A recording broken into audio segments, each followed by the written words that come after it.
You know, the book is called Mr. Tick the Teacher, and it is by Allan Ahlberg, looks like a Swedish writer, and Faith Jacques, who looks like a French artist. So it's published in England by Viking Kestrel. It sounds Norwegian, so it all seems rather international. Anyway, I hope you enjoy it.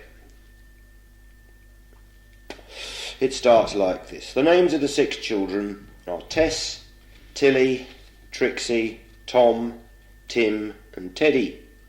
And you can see them on the first page there. And the story begins like this.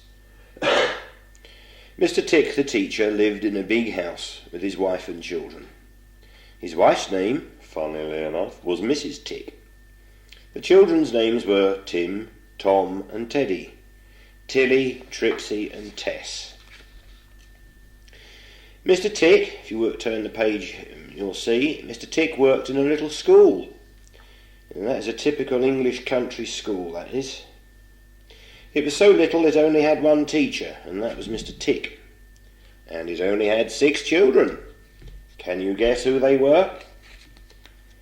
Every morning at 8:30, Mr. Tick kissed Mrs. Tick and went off to school. Every morning at 9:10, the children waved goodbye to Mrs. Tick and went off to school too. At 9 o'clock, the children lined up in the playground and went into the classroom. Then Mr. Tick called the register. Tim, here Daddy. Tom, here Daddy. Teddy, here Daddy. Tilly, not here Daddy, said Tom. She forgot her dinner money. She went back to get it. Trixie, here Daddy. Tess, here Daddy. Not in a normal school you don't say that. You say yes sir or yes miss, depending. After that, the children had their lessons with Mr. Tick. In the morning they had reading, writing and arithmetic. In the afternoon they had singing, cooking and games. Please Daddy, she's pinched my pencil. If you turn over the page, at 3:30 the children said good afternoon to Mr. Tick and went home.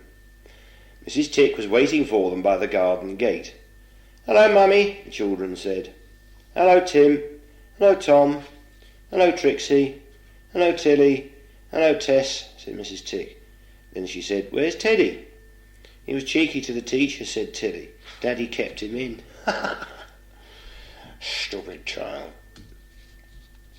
So the days went by at the little school, and they were happy days. The children liked the teacher liked the children. The parents were pleased with the school, and the school was pleased with the parents. But then one morning Mrs. Tick was reading the newspaper. Oh dear, she said. Listen to this. Little schools must close. An inspector will visit all little schools. If a school does not have enough children, it will be closed down. The children will go to a bigger school. Sounds like Ken Baker has been on the warpath again. That's bad news, said Mr. Tick. Your children will lose a school and I will lose a job.